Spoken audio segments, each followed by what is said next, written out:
Alright, what's up guys, Azura here, and we are here finally to take a look at side Judgement of set 8 for first impressions. I know this is really late, this is like a weekend's first impressions, but regardless, we are here. Side Judgement has 3 clans as Gear Chronicle, Royals, and Link Joker. I'm pretty sure I didn't miss a clan. Yeah, just those 3 clans, but this side might just might as well be called Side Gear Chronicle. That's the majority of the support, so we'll go over that last. So without further ado, let's start. I want to take a Link Joker first, because Link Joker only got like 3 cards, only like 2 of them are relevant. So you see, they got basically 4 cards. The common is bad, the rare is like okay at best, but the Flagellat and Never are pretty good. So we'll go over the Flagellat first. So the Flagellat Messiah says when his unit attacks, CB1 flip anything to and then for every face-up copy of itself you have in your G zone, you choose 2 cards and unlock them, and then you can choose to Omega lock as many of your own cards as you want. Then actually, I need to pull the action. One second.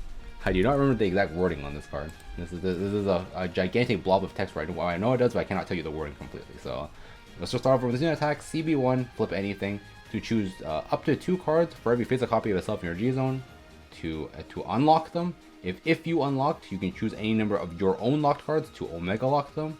Then if you have 2 or more face-up cards in your G zone, choose one of your opponent's locked cards, and that unit cannot be unlocked by your cards affecting your opponent's battle phase. And then if you unlocked 3 or more, this unit gets plus a crit. So I'll break it down. So the first skill basically reads: choose for every face-up copy of itself you have in your G zone, unlock it. Or unlock 2 per copy if you have face-up in your G zone. If you unlocked anything at all, you can Omega lock your own stuff.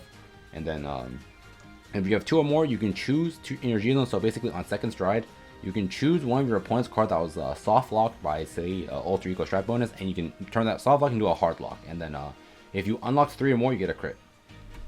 So this card, so first thing to note is that this card actually, it reads that you don't need technically don't need another copy of itself to do anything, but you need actually at least 2 copies of this card to function, because unlike in the TCG, in 0 you cannot use a skill if you cannot resolve effects off of it. And because this card needs a copy of itself face up in your G zone to do anything at all, your first flip has to be Flagellat, despite it saying you can flip anything. So on your first ride, you need to flip a Flagellat to do anything, because if you don't have a Flagellat face up, you cannot resolve any of its skills. So that's something worth noting. This card basically reads G-flip on first ride. But the reason this card is good is because it flips, meaning a GB2 means you get to turbo your alter ego draw. This card doesn't crit on first ride either, so your unlocks actually let you do multi-attacks to push for the 2 instead of, let's say, something like Amnesty's crit. And then on second stride onwards, it turns soft locks into hard locks, which is really good. And the Omega Lock skill, although it seems kind of weird, it's there in some matchups, like board retire heavy matchups, like Titan, Vanquisher, potentially Gears. Against those matchups, if you Omega Lock your own cards, they stay locked. During your opponent's turn, meaning they cannot interact with those cards. Meaning you can protect important pieces like Sacrifice Messiah, Arousal Messiah, or Awakening, whatever you want to call it. It can protect your back row, and then against matchups that you don't want them touching your front row, you could also just lock your front row as well to reuse them. Like for example, the new Grade 2 in this set is technically reusable, unlike Arrestor. So if you want to save it, you could just keep that card locked for an extra turn, so you can use it on the next turn after you unlock it. So there's that. Although usually you just use the skill to protect your back row, because if you lock your front row, you can't unlock it during your main phase or anything. So you'd have to you lose that attack your next turn. So yeah, but overall, I think this card's a very, very good addition to this deck. I think this card is a 4 in the G zone, especially with an expanded G zone. But yeah, this card's very good. I think you need at least 3 of this card for it to function, though, because you need first copy you need 2 for first try, and then you need 1 after to use it again. So I think minimum 3, ideally 4. But very good card. And then next up we have the Lady something in something. Who cares what the name? GB1, when this unit attacks the Vanguard, CB1, at the end of this unit attack the Vanguard, CB1 lock itself, gives something else 5k. So we got another self locker, and it gives power somewhere else. The issue with this card is that it doesn't solo attack. So to make this card hit solo, because that's what you ideally want to do, because you want to boost, because ideally you want to hit and then lock herself and then unlock her to attack again. And you ideally want to give the the power to the booster behind it. So for that to do it, you can't boost. So the way that I found you make this card work solo attack is by using Sacrifice Messiah to give it 3k. So there's that, and yeah, this card is pretty good. It's pretty okay. The only issue is that it doesn't solo attack by itself. You need something else to help it solo attack is my biggest issue with this card. But other than that, this card's pretty good. An extra self blocker is always nice, because before you had to rely on a wrestler to do any of that. Now you have an extra set of them. So yeah. And the rare is okay. It's because it does like lock stuff, and then the common I don't know what it does. But yeah, Messiah's got 2 cards, but these 2 cards are very nice for the deck. So very nice additions. Next up, Royal Paladin. They got a few new cards. Their GR being the Blazing Sword Fetus, or whatever you however say its name. But his skill is once per turn, flip anything in your G zone and discard 1 card to choose any grade 2 from your deck and call it. And then if the grade 2 you card has the Brave keyword, you get to draw a card. So and you gain that. You actually gain 2 effects. So that's the first effect you gain, and then the second effect you gain is GB3 Brave. If you have a face-up copy of itself in your G zone, when this unit attacks, you can retire one of your opponent's rear cards, and then you can give 2 cards plus 5k. So this skill is there, and it's not when it attacks Vanguard, so you can swing into rear and then kill the other rear off. Intercept if you want to do it like that. But this skill is doesn't come up very often. Basically, this card is used on first stride where your opponent has no intercepts. You can use this to flip an aerial so that on your Tengen turn, you have an extra aerial face up. So that's pretty good there.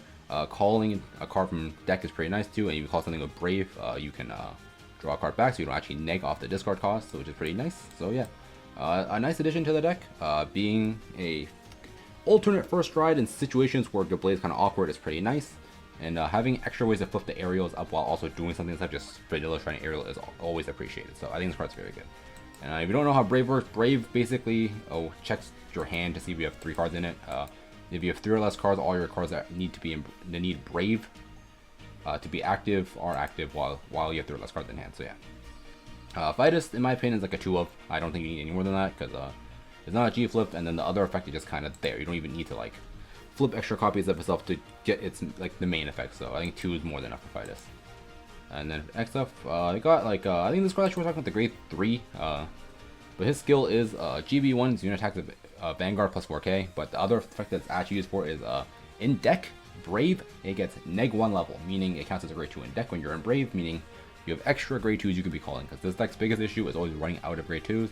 Having an extra attacker you can call out off this while you're in Brave is pretty nice to have, and I think it is worth playing in the deck. And then for other cards, we have Mr. Suleiman, Mr. Sussy Man, but his skill is GB1 Brave during both players' turns. If your Vanguard is a grade 3 or higher almost plus 3k, so it can be a 12k attacker, but you play it for the other effect which does not require Brave. When this unit attacks a Vanguard, if your Vanguard is a grade 3 or higher alt mile, CB1 discard 1 card to choose a card that's choose a grade 2 other than itself to call, and then give it plus 2k. So this card is basically just reads on your Tengen turn you can extend 1 extra attack for an extra CB. Because before the Tengen turn was Tengen swing, Tengen call, Benizal call twin sword, Benny swing, twin sword swing, call an extra attacker over the Benizal and then swing with that. But now you can go Benizal, twin sword, Suleiman into whatever on the other side. If you have another CB, you could technically extend with another twin sword if you have another one of that. Because you could go like Benizal, twin sword, Suleiman, twin sword. That's pretty cool. But yeah, just raises the ceiling of the deck even higher. So it's definitely very nice. And then other cards, this dude is okay. On play, Soul Blast 1 CB and call your deck for anything with Brave, and there are a few good Brave cards. Suleiman is one of them, and the other good card in my opinion is the this dude. I don't know his name, but the important thing is that he counts as a grade 2 in deck, meaning he's a searchable booster now. In deck, if your Vanguard is a grade 3 or higher alt mile, he gets +1 grade in deck, meaning he counts as a grade 2. And then Brave during both player turns, if your Vanguard is a grade 3 or higher alt mile +3k, so it can be a 10k booster if you fulfill the requirement of Brave. So I think the most notable cards here, Vitus is pretty good, Suleiman's pretty good, the searchable booster is pretty good, and the grade 3 I think is pretty good. These are all the cards that I play in my actual deck. The dog is like okay, Brave. At the end of your turn, you can kill it to draw 1 and soul charge 2, I think, or counter charge 2. So that's okay, I guess, just a 1-of, because you don't want to be in Brave conditioning. That means you have no cards in your hand. So that's there. It's okay. This PG is okay as well. Brave on play plus 2k, and then return you can CB max back to hand. I think the CCPG is better, but it's an option. I don't play it myself, but I think it's worth noting to some degree at the very least, because you could just search it off of this grade 2. You could do grade 2 search Brave PG, but that's a lot of CB, and I don't think that's very good. So yeah, that's for Royals. And then finally, the big chunk of this is Gear Chronicle. Gear's got the majority of their book support. I'll go over them by archetype. They got a lot of cards, but a lot of them are actually like irrelevant garbage. There's like Chronos command support, there's some Legion support. Realistically speaking, I think the only worthwhile support is the Chronojet stuff, but I will go over like the Demiurge and Chrono Fang Tiger stuff. But go over Chronojet stuff because that's the most relevant stuff and the best stuff in the set. So first off, the poster child of this side is Gear Groovy. So his skill is GB2, once per turn, if your Vanguard's a Chronojet Heart, G-Flip to choose 2 face-up Gear Dragons with different names from your G-Zone, and you gain the auto ability of all those cards. And then, you don't know auto abilities, they don't state them in this game, I'm pretty sure, but an example would be on auto ability is something like next stage, an act ability is, for example, something like Fate Rider. In TCG, a lot easier for because they actually state on the card, but in Zero, I don't think I actually do. So you just need to play around with it and assume, and just nothing, and just figure it out as you go along. But for the most part, like autos are like stuff that procs like on attack or like when you attack or something, actually like something huge in the main phase, basically. Just think about like that. And I'm pretty sure they don't actually say what is what in Zero, but you gain all the auto abilities, and then it states that any card that requires you to pay a G-Flip for cost, you flip a copy of the card's original. So for example, next stage asks for G-Flip, you'd flip a next stage not a Groovy.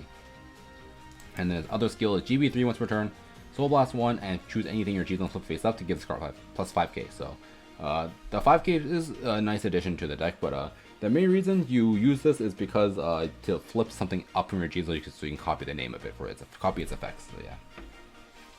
So yeah. This card's pretty cool. You can have 2 effects. Usually your most common copy target is next stage plus something. Something usually being Huanglong, Epoch Maker, sometimes Ragnarok. I think I'm forgetting something. It's usually always next stage plus something for what it copies. Yeah. And then the card that you usually do end up copying is the Huanglong. So its skill is CB1. At the end of the battle that your Vanguard attacked, you can CB1 and choose a grade 1 or higher card from your bind zone, either add it to hand or call it, which is pretty cool because it can either just plus you a card back to your hand or it's an extra attack. So I think that's pretty nice to have. This card is usually just a 1 of your G zone, but it's a pretty nice one to have in your G zone.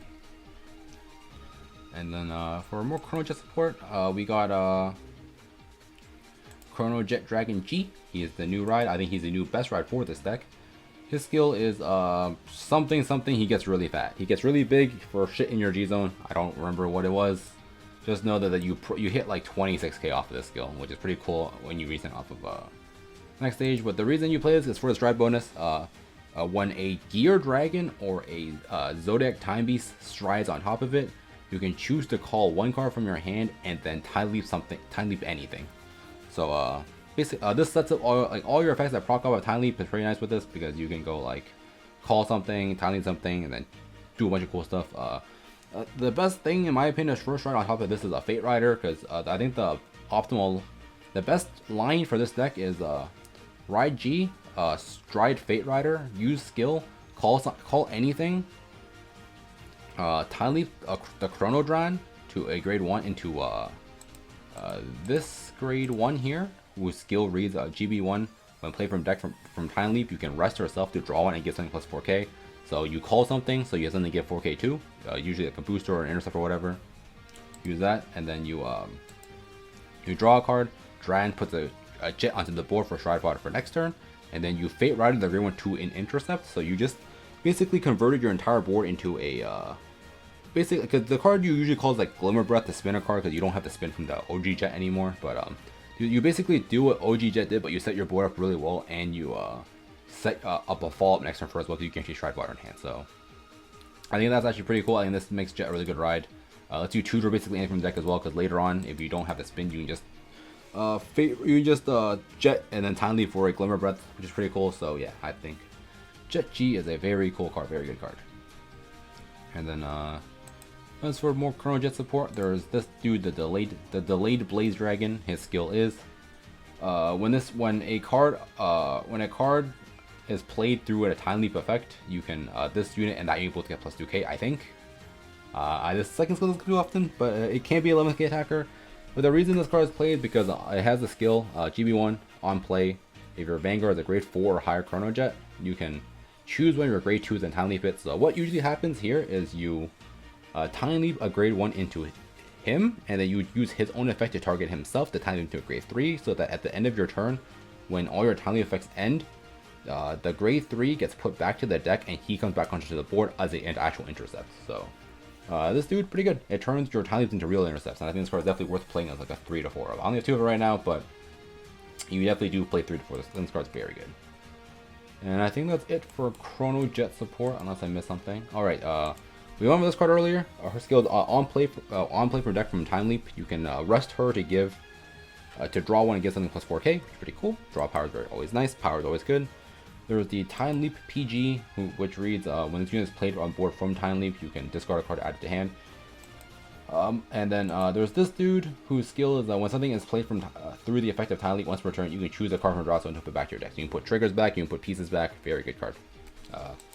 A card that I don't think is so good is the PG, because the issue with the PG is you need to actually play grade 0s to Time Leap into him, and obviously you have heal guards, but the issue is if you Time Leap a heal guard, you lose the heal guard because it's in your bind zone, and then when Time Leap ends, this thing is already in your hand, so it doesn't go back to the deck, and the heal just stays in your bind. You don't way to get it back, so it's just kind of problem that you have to mana grade 0s, and you could. The stand is pretty good. Doki Doki is okay, but overall, I think the issue is that it makes the deck more clunky than it needs to be if you are playing the Time Leap PG. So yeah, I've tried it and it's basically never come up for me.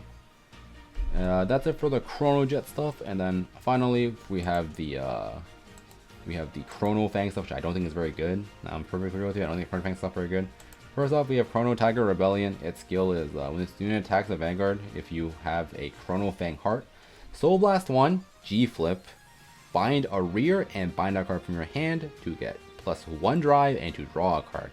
That is very expensive and doesn't do too much. It can set your bind zone up for its cool gimmicks and stuff, but I think this is very expensive for no reason, cost wise at least. It relies on you drawing like the perfect cards in your hand to bind and stuff to set all this up, so I think it's kind of awkward. And then as GB3 is, it gets a crit, and then for every 2 cards in your bind zone, it gets +5k. So it's a crit basically. This card's kind of whatever. I think this card's actually pretty mediocre. And next up we have Bind Time Dragon. This card is also more Chrono Fang support. GB2 when Zuna attacks, Soul Blast 1, CB2, bind any number of rear guards, and G Flip to get +10k and a crit. And then for every card you bind one of your opponent's rears with prio to back row, and then you have a Gear Beast Heart, a Soul Charge 2, Counter Charge 2. So it's cool, I guess. It spins with their boosters, it gets a crit, but it's kind of pretty expensive too. But yeah, it's okay. It's pretty cool. It's like pretty cool for Demiurge because you get to bind a bunch of stuff, I guess. But yeah, it's kind of whatever. And then finally, you have Demiurge, which I don't even own a copy of. Here's Demiurge. On play, if you do not have a physical copy of Demiurge in your G zone, put the 12 Zodiac Time Beasts from outside your deck to your drop zone to just generate shit into your drop. And then if your bind zone has 6 or more face-up ZTBs with different card names, G Flip to choose your opponent's rears and spin it to the bottom. And then if you have 12 or more with different names, you stack your deck, and then this thing gets glory restrict. Yeah, very underwhelming. I don't know. Maybe I'm missing something, but this card doesn't seem very good to me. I don't think it's something I particularly would try. The condition kind of doesn't seem very good. I mean, I guess you can stack a bunch of triggers on top of your deck when you hit the 12, but I feel like the game's gonna end before you can get to the 12. So yeah, I think this card's kind of whatever, to be honest. It's kind of, yeah, it's okay, I guess. It spins, it can maybe stack your deck, but I think this is more of a fun deck. I think it's a fun deck more than anything. I think like a Chrono Fang focused deck is probably better overall. Maybe you splash 2 of it in, but other than that, I think this card's pretty mediocre. And then as for grade 3s, We have Chrono Fang Tiger. Its skill is GB2. If you're striding, all cards in your hand gets +3 grade for the cost of stride, so it turns anything into stride fodder, which is always good. And then on play, you can bind 1 card from hand to spin one of your opponent's rears. So it's not even a stride bonus, it's just an on play, meaning you can do this once, and that's kind of not it. So yeah, this card's kind of whatever. But since you are, for the Chrono Fang deck, you're forced to have a Chrono Fang Heart, you are forced to play this, or the card that fixes itself into this, the Chrono Fang Tiger G. This has the Bally effect, which lets you swap it for the other Chrono Fang, which is cool, I guess. And then has I think it's like on hit Soul Blast 1, bind a card from hand to spin one of your opponent's rears, which is okay, I guess, but since on hit the van, you have to spin a back row, but it's there, it's cool, it lets your binds them up, and you definitely do play it in the Chrono Fang deck because it acts as pseudo copies of the original Fang, and it can bind stuff and spin stuff, so yeah, it's pretty cool, I guess. This is all like, I think this is a Mega Blast Keck. I think this is like Chrono Fang support, or it's like Chronos Command support. I'm not gonna go over. I think that is like just there. I don't think it does anything. And then for grade 2s, I think this card's pretty good. I don't know his name, but he's I know his skill is pretty nice. I think it's at the end of the battle. Actually, let me pull this. I should not remember this dude's name or what his full effect is. Because I have not had a chance to play with these cards yet. His skill is Steam Tamer Nani. So his skill is during your turn, if your Vanguard is a Chrono Fang, this unit gets +1k for card in your bind zone. So a solo, it gets kind of big, probably. And then GB1 bind zone. If your Vanguard is a grade 4 or higher Chrono Fang, after it attacks, you can Soul Blast 1. They call it from bind zone, so it lets you do multi attack. So the louder you see the line, you play. Let's see, you have like 2 of this in your bind zone. You can like Rebellion Swing, bind a copy from itself on board and 1 from hand, and then after attacks you can like Soul Blast 2 and call them both back out. Bam, multi attack. So yeah, I guess that's okay. Just that these cards are like, I don't even remember what most of these cards do. I don't see them. I don't want to play them myself. I think this is like, I think this is more Cronus Command support. It's just, these cards just kind of here. Most of these cards are pretty bad. I remember I read them once. I didn't think they were good, so these cards are just kind of here. Then we went over all the great ones. I think this card is okay. I think, if I remember correctly. GB from bind, GB1. If your Vanguard is a Chrono Fang, CB1 call it, and then you can choose one of your grade 1 or lower rears and bind them. Or not bind, spin them. It's okay. It's kind of there. You definitely play in the deck, but it's kind of whatever. But yeah. Overall thoughts. I think the gear cards are like okay. This deck still feels kind of mid. I played around a bit with Chrono Jet. It was okay. Chrono Fang, haven't gone try to play with that yet, but I do want to try it at least. But just from the looks of it, seems kind of mid as well. I think Demi is just an actual meme. But yeah, I think the Jet stuff is okay. Definitely makes the deck better, but I don't know how much better it will make it. I think Alt Mao is already good. All these cards do is raise the ceiling of the deck even higher, so definitely good. And then the Messiah stuff makes the deck better as well. So none of the support is like irrelevant. All these decks become better, and that's always a good thing. So yeah, so that's it for this video. Tell me you guys what you think about this. Just set down in the comments. Tell me you guys what you think is better, side Blessing, side Judgment. Yeah, all that good stuff, and I'll see you guys next time. Peace out.